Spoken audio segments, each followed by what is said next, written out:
Hi everyone. Today we are going to discuss about a blessed man part 2.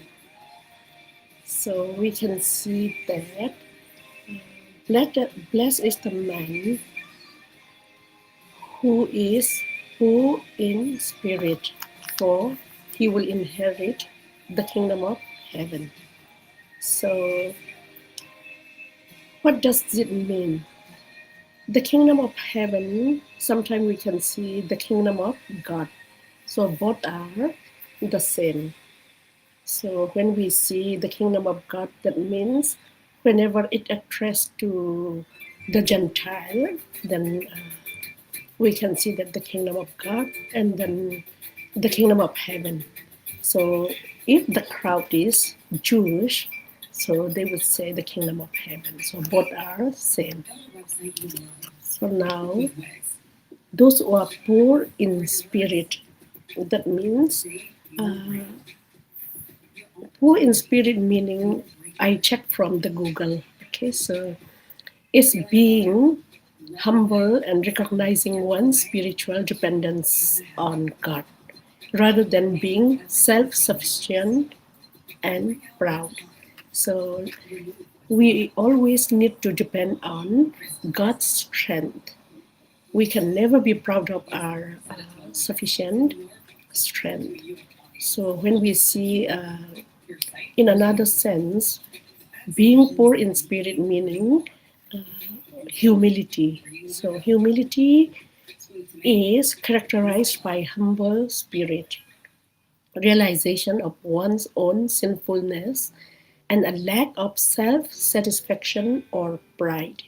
And then dependence on God. That means believing that God is the source of all that is good and that you cannot achieve spiritual riches and worthiness on your own. So we cannot own our own salvation. We cannot own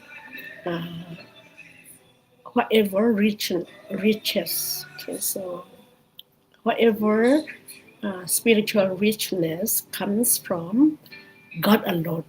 So we have to totally depend on God. And also, it is spiritual begging, they said. So spiritual begging meaning is a posture of a beggar before God. A beggar will keep begging, right? So if they get for today, then the next day they have to beg again, something like this. So we are like a beggar before the Lord, recognizing your own helplessness and pleading for His mercy and grace. So we are totally dependent on the Lord. So we are like a beggar, right? So we need to ask for His mercy. We need to ask for His grace each day, each moment. That's why we can say ourselves spiritual beggar.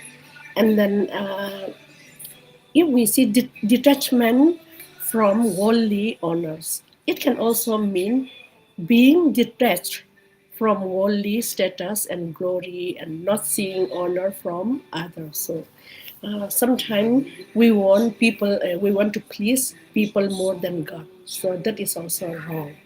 So we are detached from this worldly status and glory and name and fame and so on. And also, if we see, it is not material uh, poverty. Okay, so when we use poor, it doesn't necessarily require material poverty. Someone financially wealthy can still be poor in spirit. Material wise, people are very rich, like let's say millionaire or billionaire or whatever, but they are still poor in spirit. Not all the rich people again. Some rich people, they are very rich, they are very wealthy. At the same time, they are rich and spiritual as well. So now, it is not only richness, okay, spiritual richness we are talking about, and spiritual emptiness. It can mean spiritual emptiness. That means the term is a call to humility again, not to a state of being spiritually empty or im, im, impoverished. Okay, impoverished in a negative sense. It's about recognizing your need for God to fill that void. So one void is there in our heart always, that only God can fill it. All right, not about being devoid of all spiritual value. Not that way. Okay, so now when we say spiritual poverty, that means humbleness and total dependency of God on God, and then spiritual begging. So worldly it's not worldly material that we are poor. Poor in spirit means humbleness and seeking the Lord and always begging for His mercy and grace. So if you are poor in spirit, then you inherit the kingdom of God or the kingdom of heaven. God bless you. Thank you for watching. Hope to see you very soon. Bye bye.